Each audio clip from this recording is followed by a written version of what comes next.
hoje a gente vai falar sobre a existência do inferno. O que é o inferno? O sangue de Jesus tem poder, tem poder, tem poder. E vamos falar também quanto tempo ele vai durar.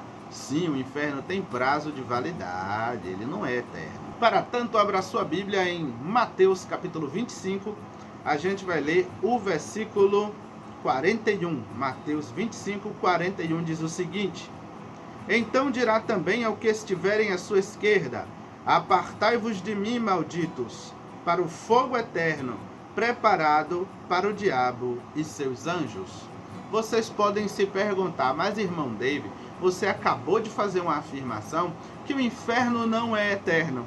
Mas aqui Jesus acabou de dizer que vai lançar os ímpios, os maus, aqueles que se rebelaram contra a vontade do Criador, num fogo que é eterno. Como que a gente resolve essa situação? Abramos as nossas Bíblias em Apocalipse capítulo 20. E deu o mar os mortos que nele havia, e a morte e o inferno deram os mortos que neles havia. E foram julgados, cada um segundo as suas obras. E a morte e o inferno foram lançados no lago de fogo. Esta é a segunda morte. E aquele que não foi achado escrito no livro da vida foi lançado no lago de fogo. O que o texto está nos ensinando? Que o inferno será destruído no lago de fogo. Então, aquela chama eterna do inferno ali, eu vou lhe dizer por que Jesus disse que o fogo que está no inferno é eterno. Você vai entender hoje por que o fogo que está no inferno é eterno, mas ele próprio não é. É um mistério, não é? Será que tem resposta na Escritura para isso? Antes da gente se aprofundar nisso aqui, eu preciso falar com você que o inferno ele é real. Falar com você que esta região espiritual, esta sala de espera chamada inferno, ela é real. Por que o irmão David está chamando o inferno de uma sala de espera? Veja só, nós já aprendemos que quando nós morremos, o corpo volta para o pó. O corpo volta para a natureza, ele se decompõe. Então o que acontece com o espírito? O espírito que está dentro do nosso corpo, que é a nossa consciência, que é quem faz a gente pensar, que é a nossa mente, que é onde está a nossa personalidade, onde está o nosso caráter, é no nosso espírito. Esse espírito volta para a mão de Deus, que foi tirado de Deus, foi dado por Deus, é uma doação do Criador para nós. Então ele volta para o Criador, essa nossa consciência. Agora veja, nem todo espírito que está na terra, ele é a favor do Criador. Existem espíritos que estão na terra que são rebeldes, que não quer se submeter à vontade do Criador, que não quer se submeter à vontade do Eterno. O Eterno é amor, é paz, é longanimidade, né, que é paciência, né, é mansidão. O Eterno, ele mostrou o caráter dele, o mundo ideal que ele deseja para nós. Qual é o mundo ideal? Como é que eu entendo o mundo que Deus quer para nós? Observando os 10 mandamentos. Quando nós observamos os 10 mandamentos, o que a gente encontra? Que eu estava perguntando para minha mãe e meu cunhado na estante aqui em casa, a gente conversando sobre o reino de Deus. Veja que mundo ruim Deus quer para nós. Olha só que mundo ruim, ó. É bom ou ruim um mundo que ninguém rouba? Não roubarás, não está escrito na Bíblia? Não adulterarás. Você sair em um mundo onde está com sua esposa, né? A esposa com o marido, onde as mulheres não desejam o marido do próximo. Você sair em um mundo com sua esposa, onde os homens não desejam a mulher do próximo. É bom ou ruim um mundo desse? É bom ou ruim um mundo em que você passeia e ninguém quer lhe roubar? É bom ou ruim? Está escrito, não cobiçarás. É bom ou ruim um mundo em que as pessoas olham para o que você tem, olham para as funções que você ocupa nessa vida, mas ela não deseja ter aquilo que você tem. Ela não está nem aí se você está em uma posição de destaque ou não. Ela é feliz com ela mesma, ela não cobiça o que você tem. Um mundo desse é bom ou ruim? Um mundo onde os filhos obedecem aos pais é bom ou ruim? É um mundo maravilhoso. Quando nós lemos os 10 mandamentos, quando a gente compreende o reino de Deus, a gente entende que ali não são regras. Ali é o mundo ideal de Deus. E as pessoas que não se submetem a essa ideologia de Deus, a esse mundo idealizado por Deus, que quando nós vivemos os 10 mandamentos na íntegra. Se todo ser humano na terra viver os 10 mandamentos na íntegra, o que a gente tem na terra? Paraíso, um lugar maravilhoso para se viver. Mas o que nós encontramos? O Criador nos deu a receita para vivermos o paraíso na terra, mas nós somos criaturas quebradas. A gente não consegue atingir o padrão do Criador. O que nós vivemos? Nós vemos seres humanos, que são espíritos que estão dentro de corpos humanos, né? Que se rebelam contra esse mundo ideal do Criador. O que Deus vai fazer quando este espírito desencarna? Pó volta ao pó e o espírito vai para a mão de Deus. Tá bom. Essa consciência que passou a vida inteira rebelando-se contra a vontade do Criador, resistindo à vontade do Criador, resistindo à operação do Espírito Santo. Você já parou para pensar? A pessoa passou a vida toda sendo inimigo de Deus, odiando o padrão de Deus, não querendo se submeter a Deus.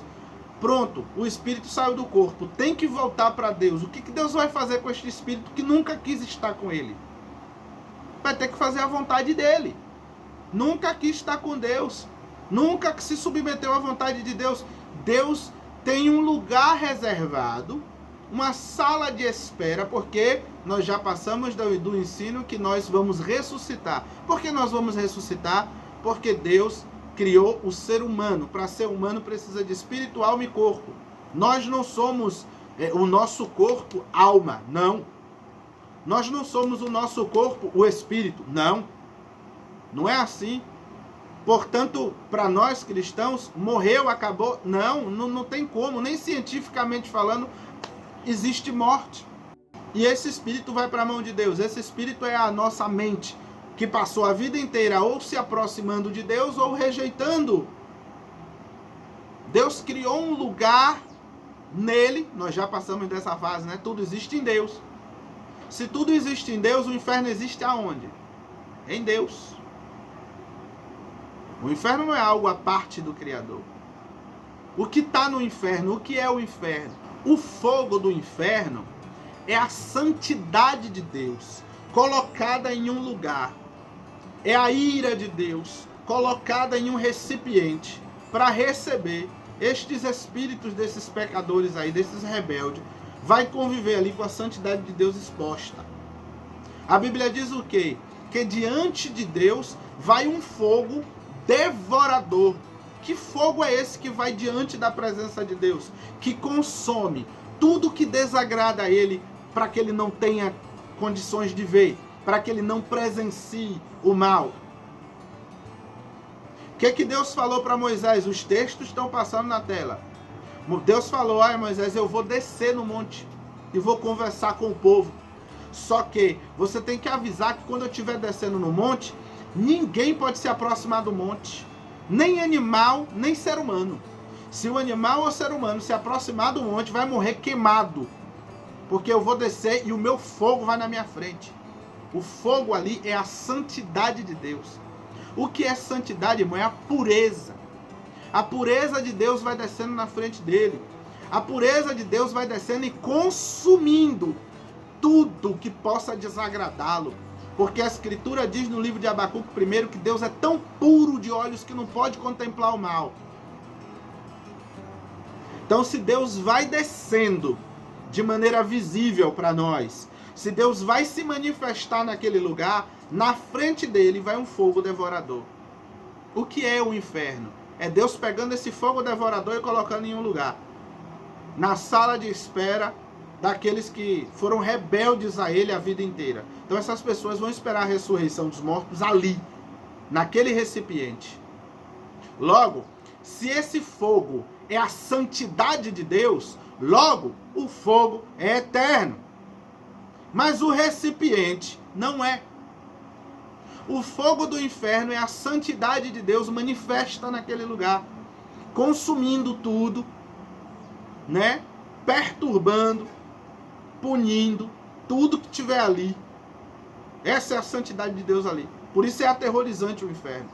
Irmão David, o inferno tem fogo vívido? Não sei. Irmão David, a Bíblia tem muita metáfora. E na Bíblia muitas vezes representa fogo, é um símbolo de julgamento. é um símbolo de juízo divino. O inferno é um lugar que tem fogo literal, ou o inferno é um lugar onde as pessoas são julgadas por suas obras e tomam consciência do juízo divino, e essa consciência da justiça e do juízo divino atormenta elas? Eu não sei. Existem teólogos, pesquisadores, estudiosos da palavra de Deus que entendem que o inferno, né, não é que tem fogo literal no inferno, é que o fato de você estar em um ambiente em que você sabe que não tem esperança nenhuma de você sair dali, aquilo te atormenta por gerações. O tormento do inferno é você saber que você está ali, você está sendo aguardado para ser julgado por Deus, e isso faz com que você sofra, com que sua consciência fique sofrendo ali, gemendo, rangendo os dentes, porque você sabe que agora vai ser você e Deus no dia do juízo. E tudo que poderia te salvar, que é Jesus Cristo, você rejeitou. É como uma ministração que minha esposa fez na igreja outro dia aí, usando Pedro, que diz que a pedra que os construtores rejeitaram, a qual é Cristo, essa veio a ser a mais importante da construção. Logo, não existe salvação fora de Cristo. Imagine aí, você saber que quantas vezes a pessoa pregou no metrô, no ônibus, quantas vezes você foi para um culto ouvir a palavra de Deus, você não se curvou à vontade do Eterno, e agora você está ali, e você sabe que depois que você sair daquela sala de espera ali, o que te aguarda é o juízo final. É a sentença, de uma vez por todas, por todos os crimes que você cometeu. Isso é o inferno, é a sala de espera. Então tem essa mentalidade de que o fogo ali normalmente é simbólico, é você ser atormentado por essa situação. E tem outros teólogos, e aí você que está me assistindo, escolha no que você quer acreditar. Tem outros teólogos que acreditam que é fogo literal, é um tipo de fogo espiritual. Assim como Deus desceu e o fogo foi literal ali na montanha, diante de Moisés, assim também no inferno o fogo é literal. Eu não sei. E nem quero saber, eu não quero ir para lá não, cara. Quer seja literal, quer seja uma metáfora, simboliza grande tormento. Porque nós vamos estar em um recipiente em que a presença de Deus ali vai ser hostil. Porque a bondade de Deus, o amor e tudo mais está fora deste ambiente. O que está nesse ambiente é só a presença de Deus hostil. A presença de Deus furiosa, com todos os crimes que aquelas almas cometeram contra ele, estando nele. Vocês entendem as aulas passadas? Né? Nós estamos em Deus, sendo sustentado por ele, conectado a ele o tempo inteiro. Então, é ali, vai ser a presença de Deus hostil ao pecador. É um ambiente hostil ao pecador. É a ira de Deus manifesta ali. Então não é um lugar agradável para se estar. E nesse exato momento tem zilhões de pessoas lá, esperando o dia da ressurreição. Todos em tormentos. Adolf Hitler, Mussolini e tantos outros aí. Vários ateus estão lá agora se corroendo de medo, porque escreveram livros falando contra o Eterno. Agora pode se cumprir o que Davi fala na escritura, e está escrito aqui na tela, pode conferir, é o Salmo 139, onde Davi diz assim: se eu subir aos céus, tu lá estás. Porque o céu está em Deus. O céu só pode existir porque Deus tece a realidade celeste. Deus cria a dimensão espiritual, é criado por Deus. É dele, é nele, acontece nele, o céu está em Deus. Lembra da primeira aula? Deus é o incontido, ele contém todas as coisas. Não existe um lugar onde contenha Deus. Para Deus estar em um lugar, ele tem que se diminuir. E aí entra a questão, o Pai ele é um incontido, o Filho é quem? É o Pai se tornando visível. É como se fosse o Pai se diminuindo para conversar com a gente. Mas ainda assim é todo poderoso, onisciente, onipresente, porque o Filho está no Pai, o Pai está no Filho, é um mesmo Deus. Já passamos dessa fase, né? Então vamos lá. Se Deus, ele é infinito e nada existe fora da presença dele, nada existe fora dele, o inferno também está dentro dele.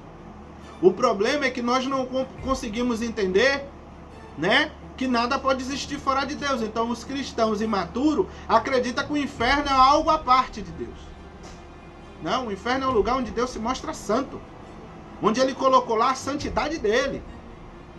Por isso Davi pode dizer, se eu subir ao céu, lá o Senhor está. E se eu descer ao Sheol, que é o inferno, lá estás também.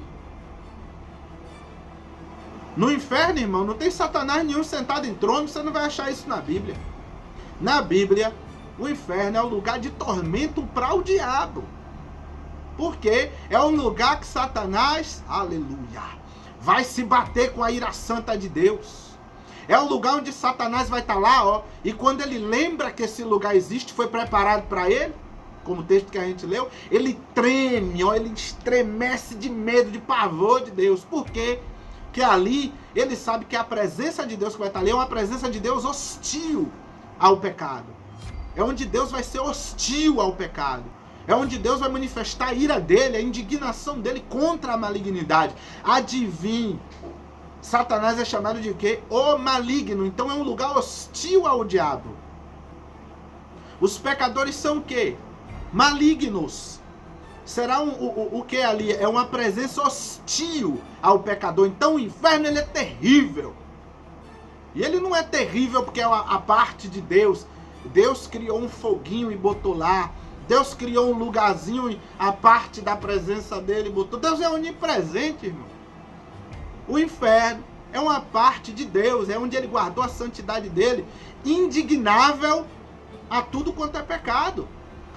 Por isso é terrível. Por isso é terrível. Então, o fogo do inferno é eterno. Por quê? Porque a santidade de Deus. Deus é eterno, a santidade de Deus é eterna. Então o fogo do inferno é eterno. Mas e o recipiente chamado inferno? O recipiente chamado inferno, ele, ó, é finito. O recipiente será esvaziado no dia da ressurreição dos mortos, dos pecadores, no dia da segunda ressurreição.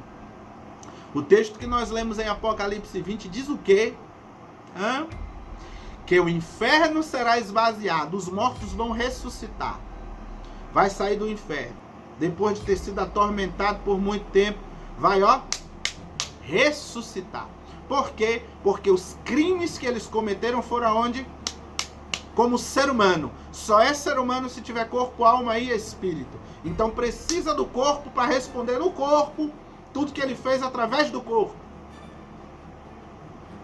Quando o inferno ele é esvaziado de todo ser humano que ele guardou, desde Adão até o último rapazinho que estiver vivo ali naquele momento, quando ele foi esvaziado, o recipiente chamado inferno, presta para quê mais? Para nada. Então o que é que Deus vai fazer com o recipiente? Taca ali no fogo eterno lá, que é a santidade de Deus. É o lago de fogo e enxofre. Aí vem a questão, o inferno é destruído na santidade de Deus. A santidade de Deus, ela é amplificada ali no lago de fogo. O inferno, ele é consumido por aquela santidade ali. E agora nós temos ali um novo local, se é que é um local, eu não sei como é que vai ser. O inferno é só uma presença de julgamento, o juízo vai acontecer. É Deus hostilizando o pecador, dizendo, eu vou efetuar a sentença. O lago de fogo é a sentença sendo executada, onde cada pecador vai receber no couro, na pele ali, no corpo, a punição pelos seus pecados. Então que Deus em Cristo nos abençoe. Até o próximo vídeo, se Deus quiser. Até a próxima aula. E é isso aí. A próxima aula é a última aula do discipulado nível 1. A gente vai falar sobre batismo. Batismo e convivência na comunidade. O cristão, ele precisa congregar. O cristão, ele precisa batizar. Se você quer saber a realidade sobre tudo isso, não perca a próxima aula.